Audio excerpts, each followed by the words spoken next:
মক্কার লোকেরা, আমি উমর তোদেরকে ঘোষণা করি, যাদের স্ত্রী বিধবা করতে চাস, যাদের সন্তানগুলিকে তোরা এতিম করতে চাস, আয় আমি উমরের তরবারির নিচে আজকে থেকে প্রকাশ্যে নামাজ চালু হবে। আল্লাহর হুকুম নামাজ প্রকাশ্যে মানুষ পড়বে, যদি কেউ বাধা দেয় আমি উমর তরবারি দিয়া তা ফয়সালা করব।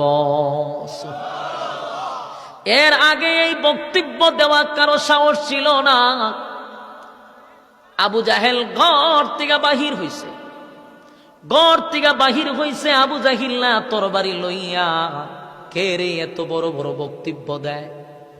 যখন তাকায়া দেখে হযরত ওমর বক্তব্য দেয়, আবু জাহেল দৌড় মাইরা ঘরের ভিতরে ঢুকছে।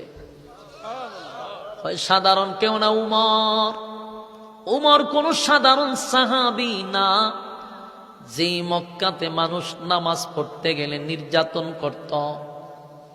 এমনকি আল্লাহর হাবিব খানায়ে কাবার সামনে যখন নামাজে নবী দাঁড়াইল, এই আবু জাহেল, উতবা, উতাইবা তারা নবীর সামনে আইসা টিটকারি মস্কারি শুরু করত, হাসি তামাশা করত।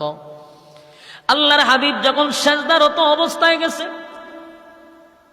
উকবা বলেন, কে পারবি মুহাম্মদের পিঠের উপরে উটের নারী বুড়িগুলা রেখে দিতি? নাউজুবিল্লাহ বাড়ি দিয়া। কিছু বেঈমানগুলি আমার নবীর পিঠের উপরে উটের নারী বুড়ি তুলে দিছে। আল্লাহর নবী সিজদার থেকে উঠতে পারে না।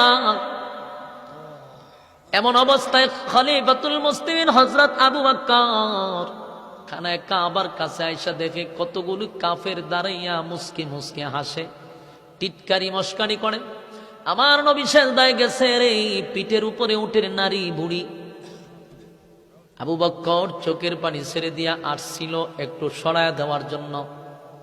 সাথে সাথে বেঈমানরা আবু বকরের উপরে হামলা করছে, আবু বকরকে রক্তাক্ত করছে, মারধর করছে।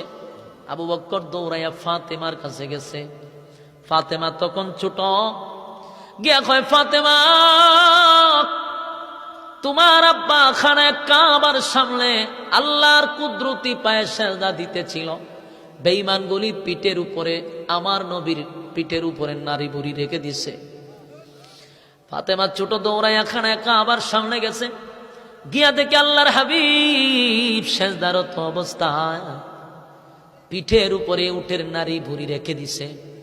ফাতেমা ছোট ছোট হাত দিয়া উটের নারী বুড়ি বাবার শরীর থেকে সরায়া দেয় আর কান্দে আর বলে, মক্কার মানুষেরা শুন, আমার আব্বা